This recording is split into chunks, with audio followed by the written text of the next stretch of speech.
Chanel Camryn, thank you for taking the time. Everybody knows who you are because you're the TeamSkeet AllStar. Oh But if you my want to God. introduce yourself, how do you introduce yourself, Chanel? Well, everyone calls me the Quiver Queen, so I kind of just come in with that, like straight up, like I'm Chanel Cameron, the Quiver Queen. Got you. I saw that on IG and I was like, I don't want to like kind of start the conversation and being like, hey, why do they call you Quiver Queen? Because I think it's kind of self-explanatory, but I feel like you should kind of brag about it. It's not Quiver Princess. It's specifically Quiver Queen. So I think if you're gonna have that title, you gotta kind of brag about it for a second. Yeah. So when I first got in, I had no idea that like the way that I came was like odd or like not common. Um, I also like didn't really understand that all girls didn't come when they had sex every time because I'm just very, oh my God, my cat is making noise. I'm sorry. That's perfect. No, no, this is realism. This is realism. Nothing fake. I love I it. threw my I love wallet it. at it. I love it. Um, but yeah, no, so like when I got in and I was just like having these seizure like orgasms on all these male talents and they were freaking out like, is this girl okay? I have had a few male talents like call cut because they thought I was having a seizure. No, my fans like first they started with like human vibrator, but like that didn't really stick. And Okay. then there were a few other like names that circulated, but then I had fans start calling me like the Quiver Queen, and then that one stuck. I was like, I'm keeping that one. Like Yeah, I love that. Yeah, it just rolls off the tongue very easily. So I yes. gotta tell you, now there's so many questions I have for you. So, like in theory, typically in a Q&A, it's very proper and in line. It might be talking about this and then that and this and this, and then we'll go back all the way to where we started at. So just don't be alarmed. Just kind of enjoy yourself. And like I said, so many things to get into. I want to kind of clear things up because a lot of people, we've seen you on IG. We're like, oh, she's an Alaskan babe, but we know that you got Florida roots too. So, and then I know there's the nursing background. There's so much stuff to talk about, but let's kind of dig into your Florida roots. And then obviously around teenage years, 13, 14, you pack up and go to Alaska. First and foremost, do you claim Florida more or Alaska more? Alaska's a little bit more exciting.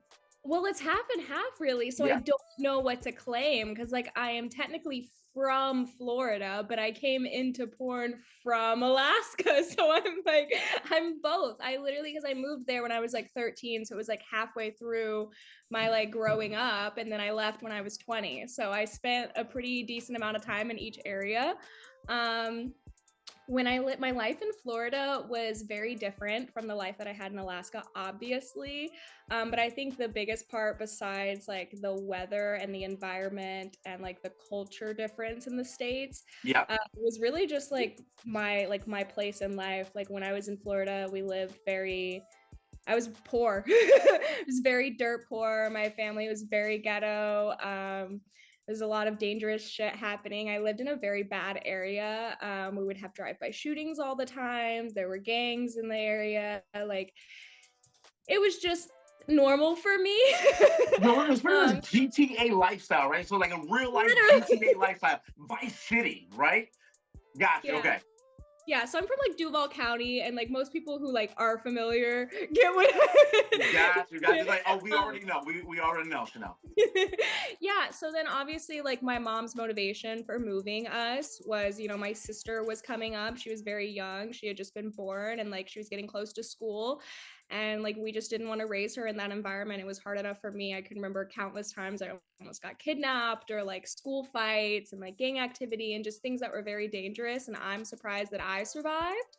A lot of the kids that I grew up with are no longer here with us. So Got it's you. very Got you. sad to leave and then to see like everyone that I grew up with just kind of like go down the wrong path. So I'm very thankful that like my mom was able to get me to Alaska. It was a very hard struggle because we had nothing. So she literally like took a job, flew up there, worked in like a cannery for 3 or 4 months, left us there, would send us money every once in a while. And then we all moved up there.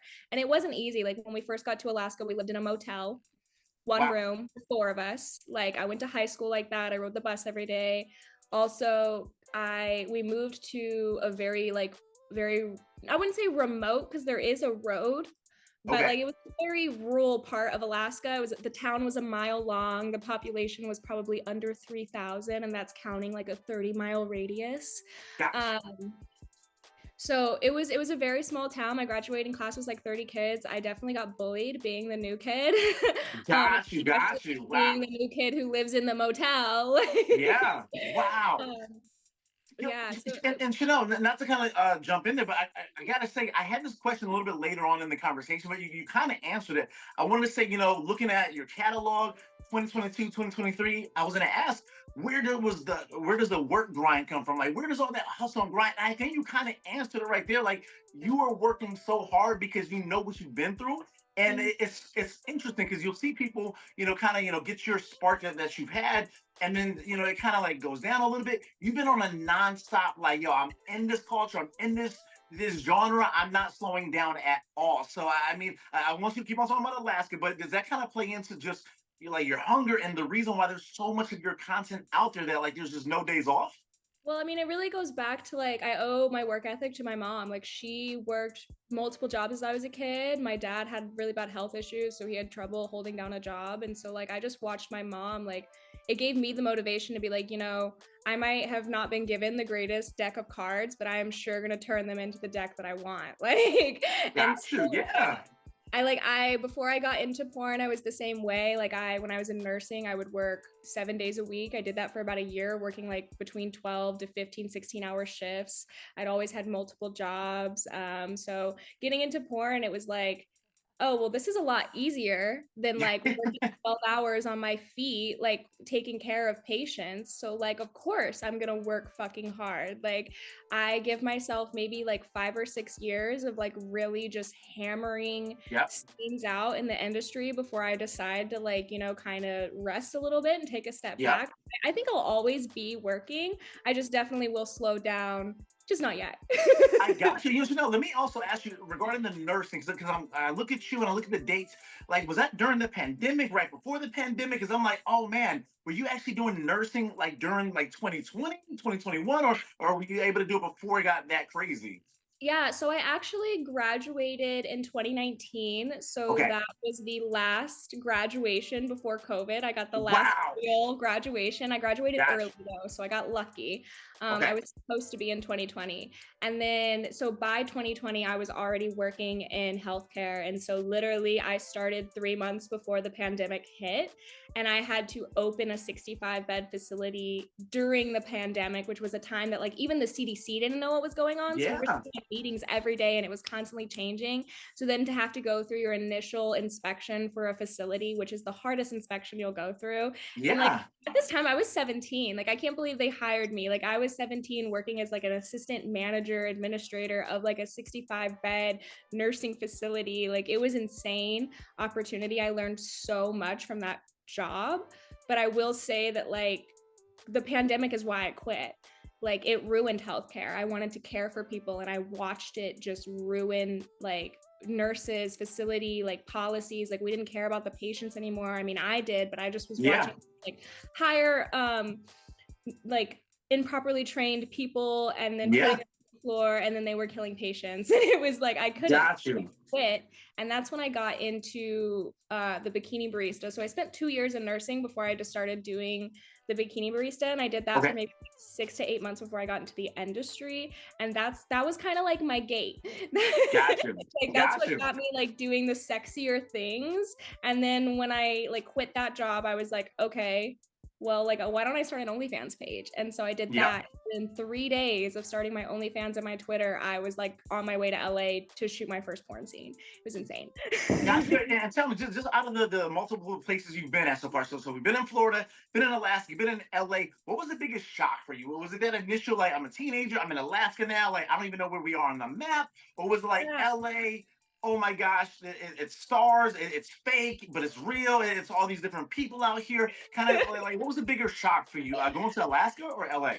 I'd say like they were pretty equivalent because like when I moved to Alaska, I mean Jacksonville is one of the most populated cities in Florida. Like Yeah, it has like now it probably has over a million people, but at the time like it had around a million people in one small like area. So like I came from like, a very up and going city. And then I moved to a place where like in the wintertime, you don't even see a single person like in the entire town. It's a ghost. So like that was very much a shock for me. I'd have to say the biggest differences were like just like the environment. Like I came from a very cutthroat environment and now I was in like fairy tale land. It was insane. Like I got into a lot of fights when I first got there because I had to learn like not to be so real. Like people don't Gotcha. take what they say seriously in Alaska. In Florida, you say something, it's happening. Like, you know. I So it got was you.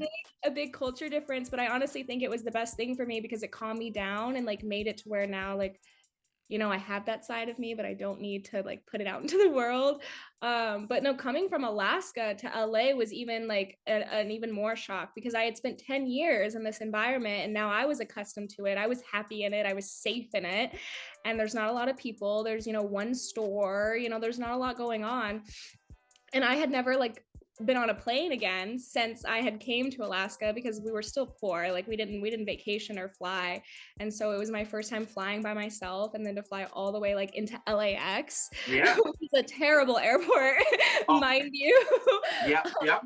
And I just remember like when I got off the plane and I got in the car, it was just, I was like, it was insane. I was just like looking and I was like, wow, the palm trees. And like, I can't remember the last time I saw one of those. And why are there 6 lanes on this highway? And this driver's gonna kill me. Like, it was definitely an adjustment. And for like the first year, I probably didn't like it. Like I really didn't like living in LA and I really missed Alaska. But now that I've been here for a little while, I've kind of like gotten my safety zone and I'm okay with it. It's not my favorite place. I don't think I'll live here forever, but it's Okay. doable. It's work related, right? So it's like your Yeah. working environment, so it's work, but you have an escape. Do you consider more Florida an escape, or maybe like I don't know, Atlanta? Do you have an escape city that like you like to kind of go to, or maybe it's outside of Yeah. the U.S.? I just went down to Florida because my brother got married and I wanted to do Okay, some work in Miami because I had not been okay, down there. And you know, I don't miss it. I got went you. down Yeah, there and I did not miss it at all. My town looks exactly the same. It was actually very depressing to go back there. But Miami was great. I actually did really enjoy Miami besides the heat. I just don't like humidity. It yeah, doesn't like my hair, my makeup, whatever. yeah. Um, so I think like I probably prefer California out of the places that I've been because now I'm like Alaska's too cold for me. But I think that my like I want to move maybe like Montana or Wyoming or like West Virginia. I just want to farm. Like that's my goal at Got the end you. of this. I just Yellowstone, want to buy like Yellowstone 40 gold. acres. I love it. No, I love it. No, that's awesome. I think there's a few, ladies in the industry. Who was it specifically? I don't know if you've ever had a chance to work with. Oh my gosh, what's her name? Orange hair, Siri Doll. She's like super chill, and she kind of has that same like low key. I think she's in Kentucky, or just kind of like a low key area, kind of going to your own thing. So, a few things I really want to throw at you. Being in LA, you've had an explosion of content just out there. I know you mentioned the OnlyFans and things like that, but Vixen, Browsers, the Reality Kings Network, and of course TeamSkeet. It seems like you've really have found a home there. But before we like dig into that, I know the TeamSkeet PR people are like, "Well, you just talk about TeamSkeet already." But before we like hone in on that, I just do want to talk about just kind of your approach to taking on all these different networks. And was it like the first scene you got, I'm gonna do it, or kind of what was your approach to taking on all these opportunities? Well, you know, I think I told myself because getting into porn was like a very big decision. I was in a relationship at Yeah. the time. I actually like broke up with my boyfriend for porn. Okay. But it was like a moment in my life, and like I even talked to my mom about this because she has been like my biggest support system through all of this. But I was like, Wow. you know, like I want to do it, but I was scared of what everyone was going to think because I was like, you know, I could go do this. I had no idea what porn was. I didn't even know before I got the DM on Twitter that like you could get into porn.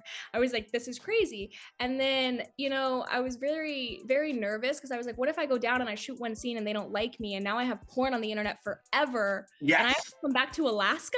Like, it's a small place, okay? You can't just Yeah. blend in. And like, she told me, she was like, honey, like it's your life, like you are the only person that has to live your life, you're the only person that has to live with yourself, so if it makes you happy and you're okay with it, that's all that matters. And that pretty much just like set me, like at that point I was completely confident in myself and I was like, I'm going down there and I'm going to just, my goal was just to make myself like I can't think of the word right now. It's all good. I got you. like making Sound it sure out. they Yeah. needed me. Like I needed to be irreplaceable. Like I needed Yes. to make people want me and want me back. So like I just made sure that I did everything. Like I'm always early to set. I am always ready. I never say no. I don't care what we're doing. I'm there for whatever you need me to do. Like I'm just the most easygoing person. I try to keep a immense energy on set so that everyone has a good time. Like because it's a job, but it doesn't have to feel like a job. Yeah, no, for sure. No, no, Yeah. I love it. Yeah, No, you and know, I I think was gonna say, that the biggest, like, I owe all of like what I have accomplished in this industry to my agents because when I came in with a not so good agent. He's yeah, actually terrible. And though he did get me my first few scenes, like he was ready to throw me to the curb within 3 weeks. He told me there's no more work for you. So I was ready to get on a plane and go home. And then I met with Spiegler and they took me on and it just never stopped from there. I was working every day and I had no time to go home. So it really like it was because of them that I was able to take my career to the length that it has gone. But it all came down to like my willingness to work as well. no, for sure, for sure. And of course, November. Do we want November to end? I mean, in addition to it being Thanksgiving or Friendsgiving, whatever you want to celebrate this week, it is your month more than anything. The All-Star Team Ski All-Star Miss November. Obviously, we've seen the press release. We ran the story on the site.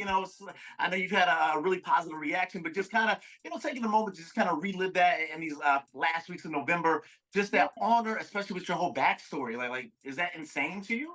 I honestly, I don't know if Team Skeet knows this or not, but when I first got into the industry, like they were one of my favorite companies that I watched prior to getting into porn, specifically Wow. Family Strokes. And Okay. it wasn't for the family aspect. I more or less just liked all of their comedical dialogue and intros. I'm Yeah. that person that only watches the intro. Yeah. Yeah. And so one of my like very first scenes that I did for them, like obviously I did the She's New and like things like that, but one of Yeah. the first scenes I did for them was for Family Strokes and it was like the Mother's Day special that they did.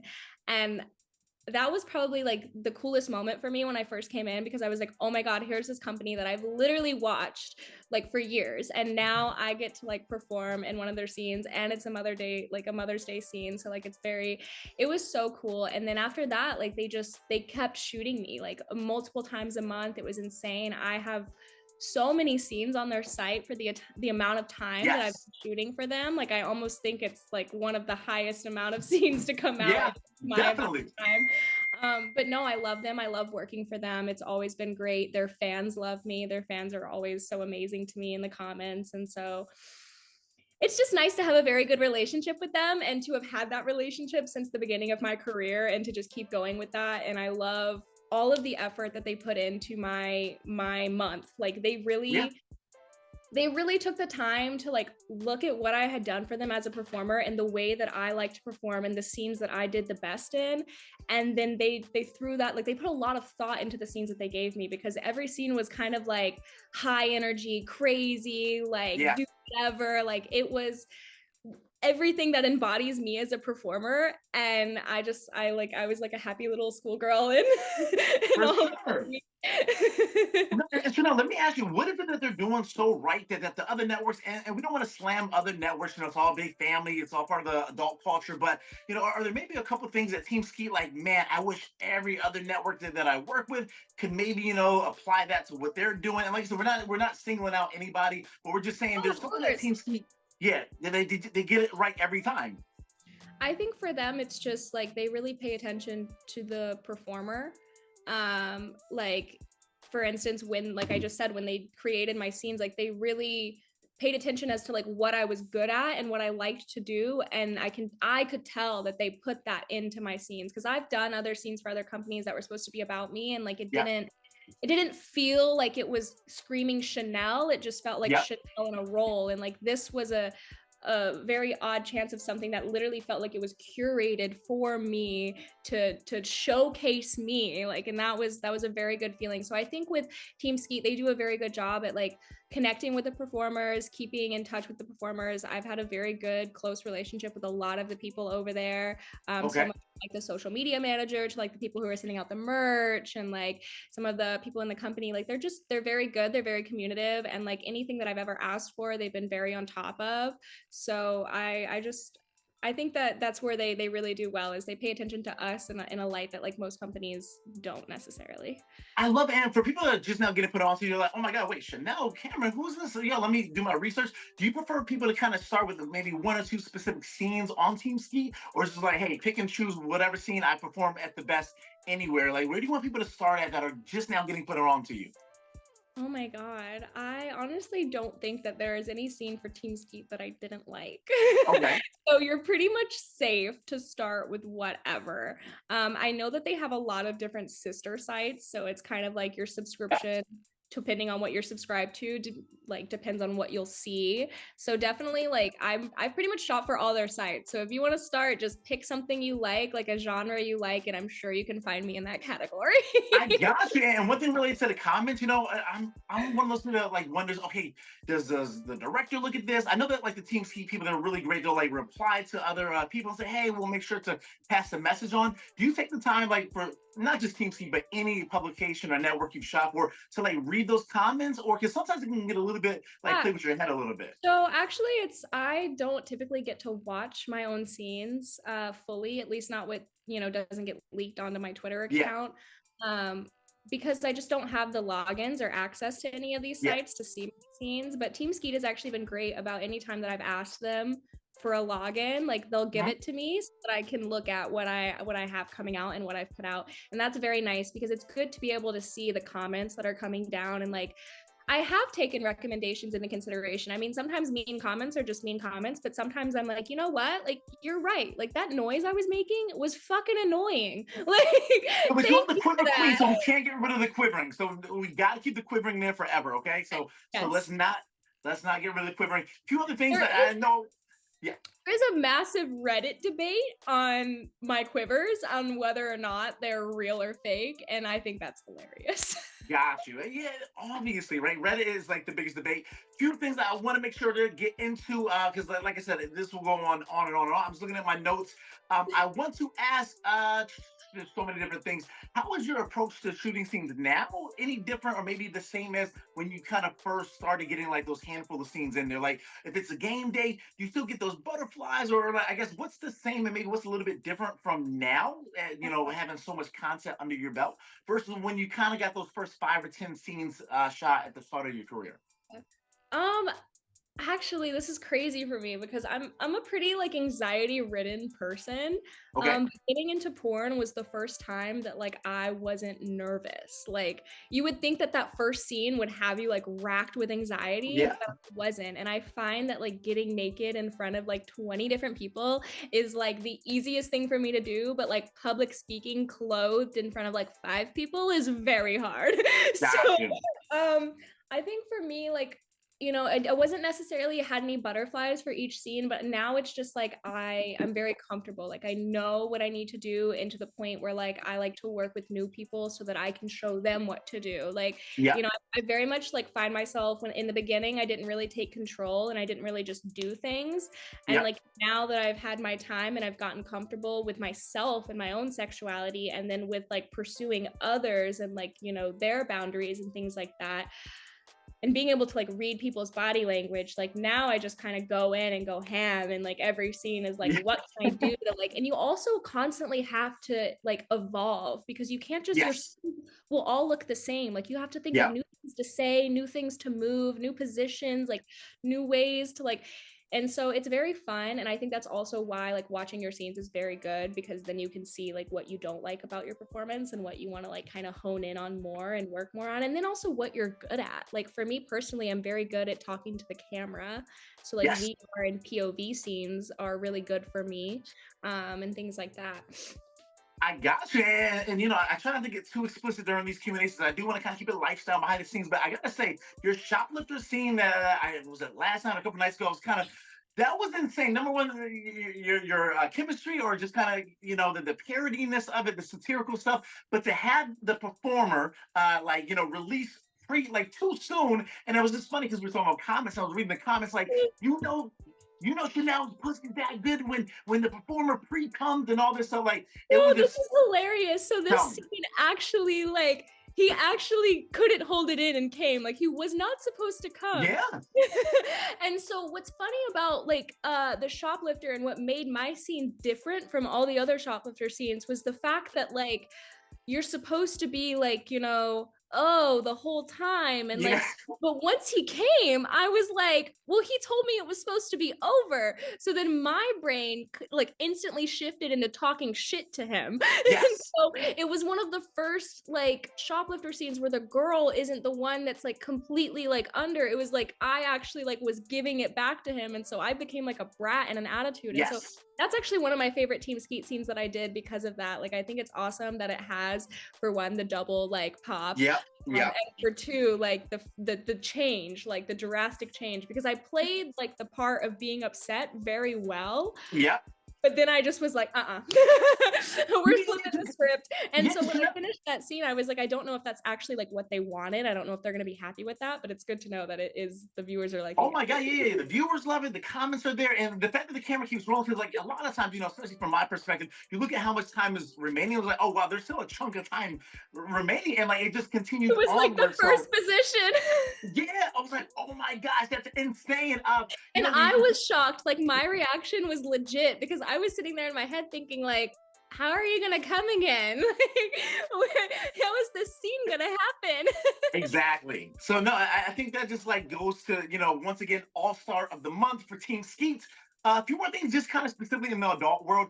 I think you referenced this a few minutes ago, but just kind of career trajectory. Do we see one day a MILF Chanel, a perv Nana Chanel 20 years from now? Or do you kind of like in the back of your mind see, like you were talking about, evolving and maybe there's, Chanel behind the camera, or maybe there's just farming and doing, not farm videos, but, other things outside of this industry? Have we like looked that far into the future? Do we got to call mom up and kind of get her guidance?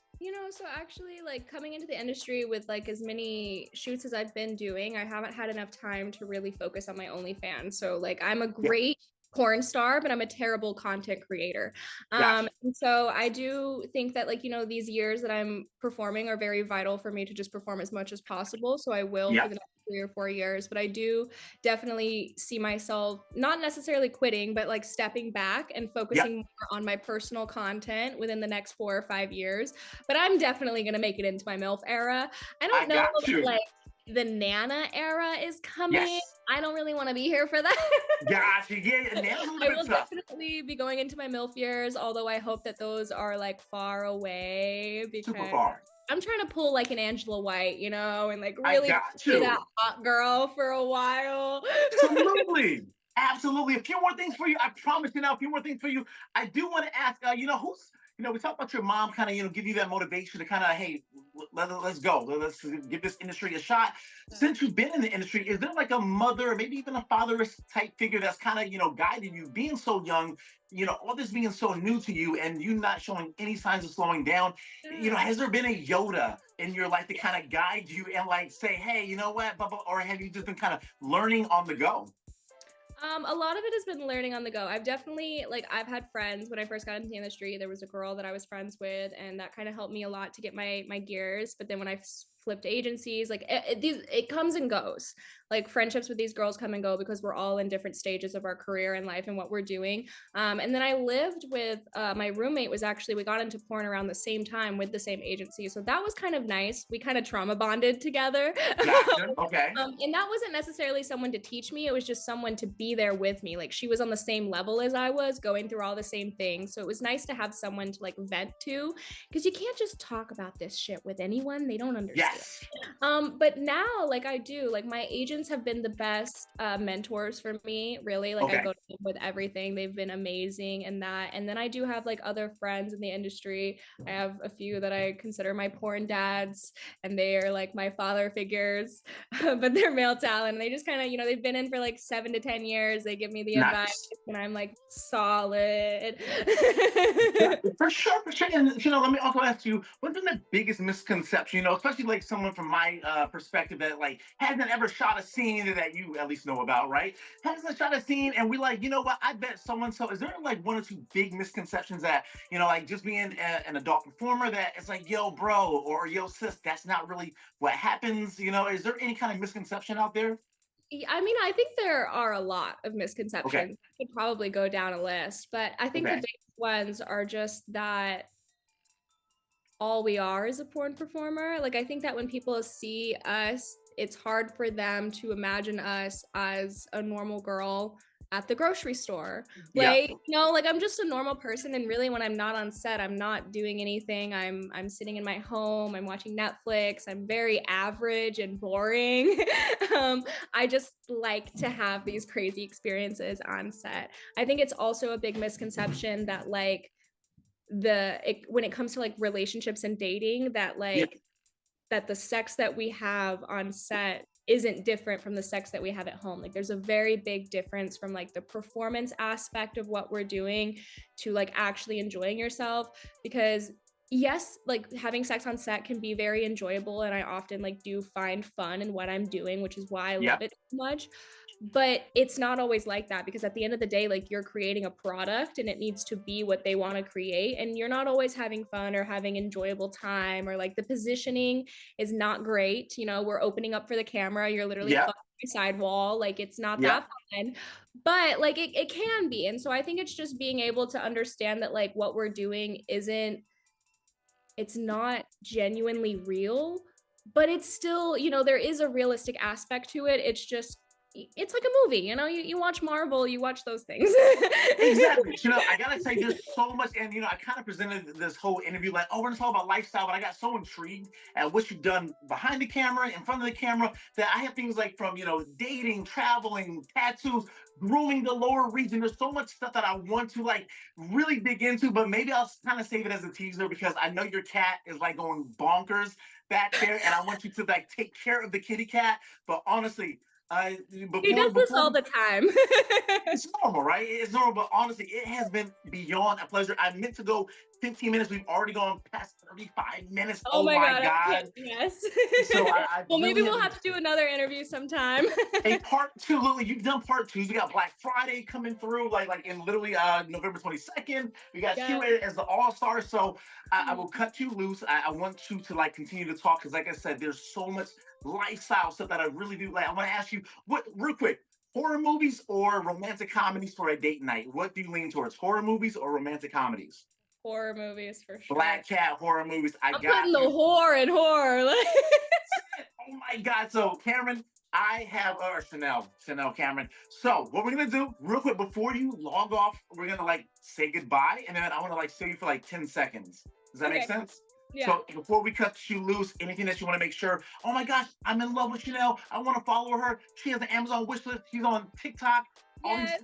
anything that you want to announce that you want people to stalk you on? Mm-hmm. Anything you want people to like look at specifically? No, definitely check out my OnlyFans, thechanelcamryn.com. Okay, I've been dropping some really amazing stuff there lately. I've got a free and a VIP page, so for whatever you want. My Instagram is Love Chanel Camryn, Twitter the Chanel Camryn. You can check out all my content, and my link tree is in the bio. So if you want to hit the wish list or anything like that, Yes. Other than that. Yes. Does the cat have a TikTok yet? I feel like your kitty cat needs to have that kitty cat, not the other one, but that kitty cat should have a TikTok. No, not yet. He's actually new. I just got him a few weeks ago. I can see. So He's like, he's just having fun. Gotcha. So Chanel, we're gonna bid farewell, and then you're gonna hang tight for like 3 seconds. Yeah. Okay. All right. We'll get this recording. Stop. 1 second, Chanel. Yes. Oh, no, that's the video. Wrong button. Sorry. We're gonna stop recording. Yes. No. Why did he just disappear? Okay.